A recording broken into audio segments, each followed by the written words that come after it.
Hi, I'm Matt. Hey, I'm Bianca. And in this episode, we're talking about couples who have very different sex drives getting into the lifestyle. We might even argue a little bit on this one. What? Us? No.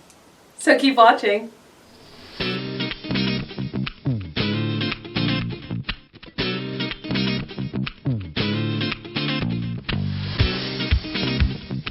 Well, you look amazing as always. You know what? I was going to say, I think you're a swinger.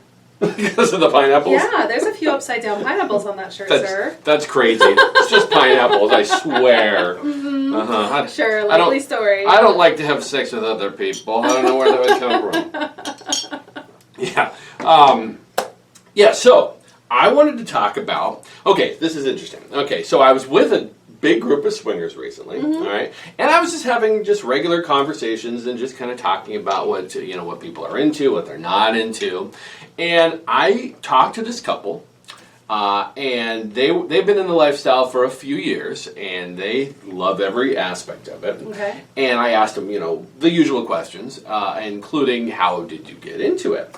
And the woman said that she had an epiphany one day, okay? That she actually said that she thought to herself as a woman, because her and her husband had differing amount of sex drive, as most couples do, and he had a much greater sex drive than her. When she did not want to have sex with him because she wasn't in the mood, she was basically forcing him to not have sex.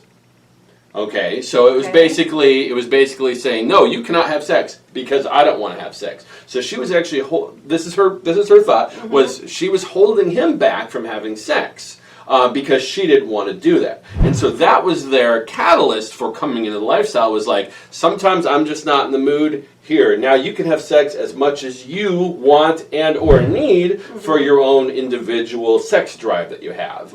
And I was like, that is fascinating because I've never thought of that before. And on the other hand, I thought, oh, Bianca's totally going to disagree with this. So I was just like, I have to remember this because this is an interesting conversation, because it makes a lot of sense in the situation of the fairness and also adding to the level of, for example, why people wander, why someone in a couple might wander in the non-ethical way, because the sex drive might be very, very different. And I mean, we've talked to many couples over the years that someone's sex drive is much more than the other couple. But I had never quite seen somebody say or have the epiphany of, I was being selfish by not allowing my spouse to have the sex that they need when they want it. And now you can go. Uh-oh, here we go.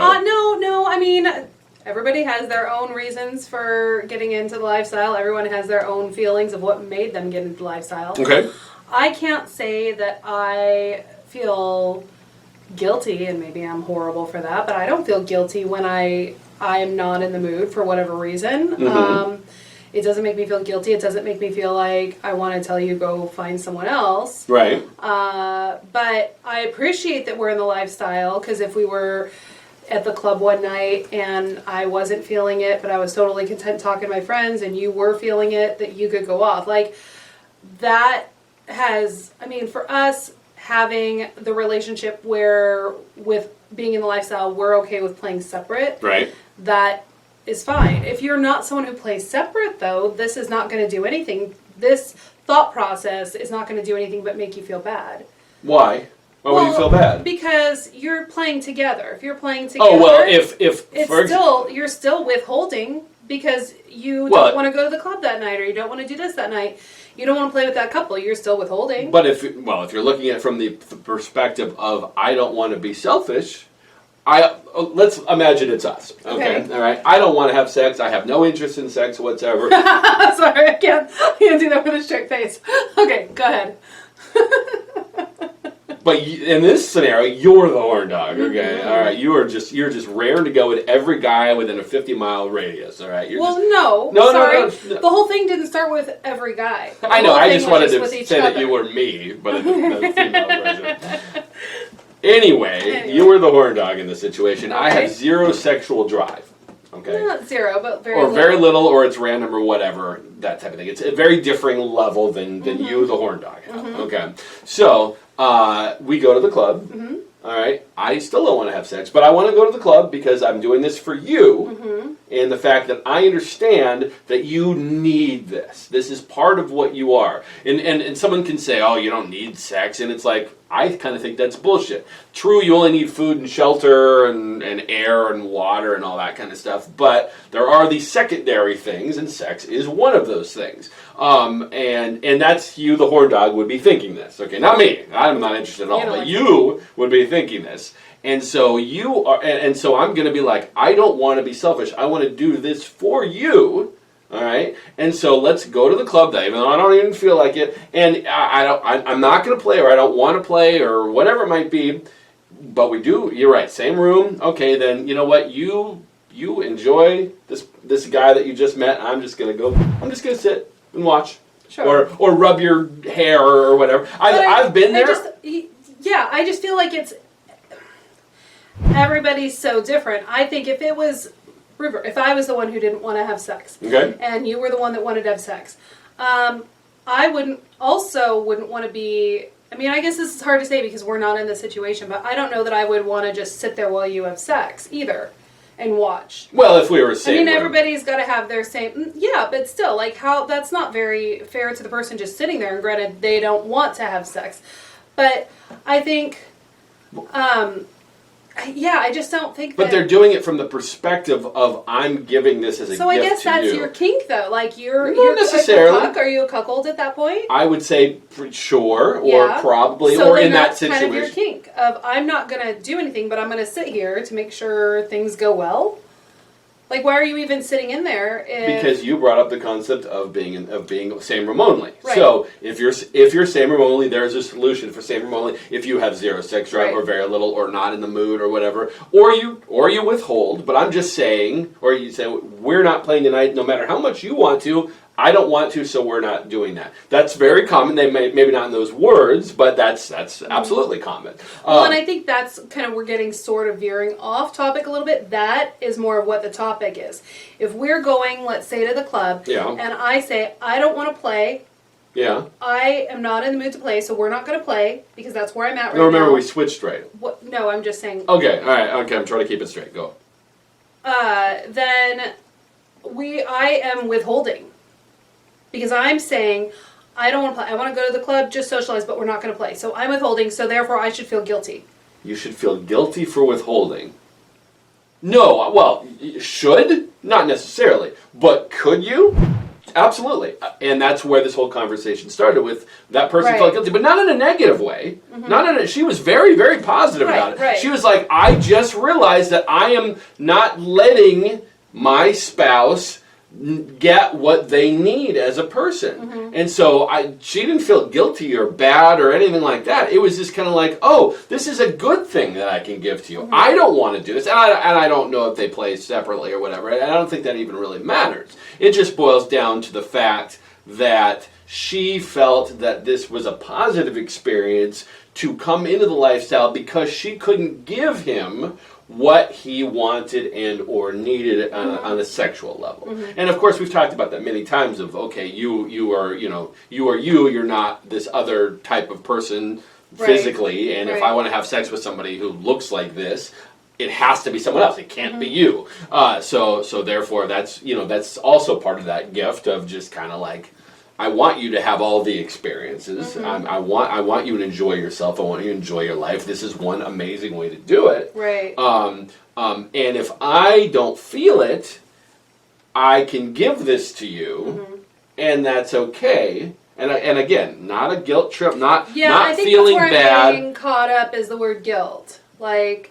Yeah, no. There in this situation there was no guilt. This was a only positive thing in the sense that she's like, I feel like I was holding him back, and I didn't realize I was doing this. I for years I was holding him back from having sex because I just didn't want to have sex, and so but he was. Had a much higher sex drive, a normal sex drive, whatever it might be, and really, really wanted to have sex. And it's not that was necessarily keeping him from straying. It was more along the lines of she just realized that that's an important part of life. Sex is an important part of life for at least him and many of us. And so she wanted to just give that to him as a gift of, hey, this is I've been holding you back from being allowed to do something because I don't want to. If it were, let's see, a real life example, I love hiking. Mm-hmm. You don't. All right. I've gotten into You've gotten hiking. I know, I appreciate that. But that doesn't change the fact, if you never went hiking the rest of your life, you'd be okay with that.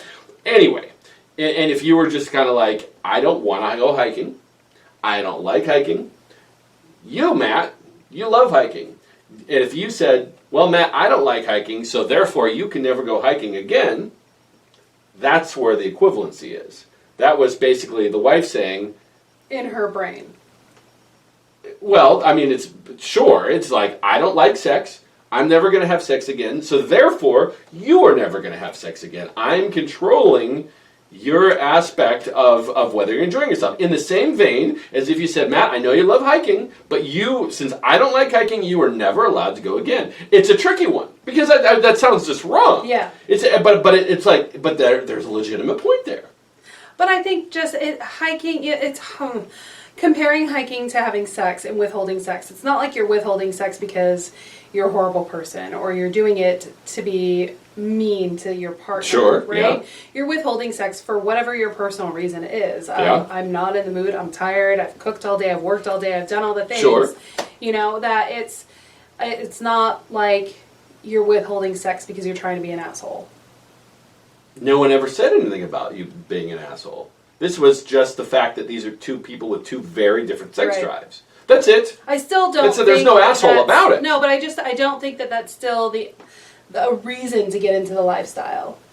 It might be a reason to look at that as an option, but there are still things that are going to come up as far as jealousy and that kind of stuff. Like that's have the to case still with be everybody. Of course. the right-minded person to get into the lifestyle. Of course. And putting all that aside, because we've talked about that on 1,000 videos about, yes, communication and all that kind of stuff. Assuming that's all fine. Mm-hmm. Assuming that they're perfectly, it's comfortable, having those conversations and being honest and moving forward and problems and all the things that happen with every single couple in lifestyle. Assuming that's all fine, just putting that on the side burner, we're talking about specifically as an aspect of getting into the lifestyle. Mm-hmm. In the same vein as someone who is a cuckold, mm-hmm. that would be like, I don't want to have sex, or maybe I do, but in a different situation, but I get turned on by watching you have sex, and I'm just going to sit in the corner, and now that might just be like, you're not allowed to touch yourself, you're not allowed to do that. I mean, there are different fetish rules. Right. And that's not where I was going when I brought that up about the person just kind of sitting and watching. That was more along the lines of, if you have to be same room, and because that's your rule, but the person really just doesn't want to have sex, there are solutions to that. It's not maybe not a good solution. I don't know.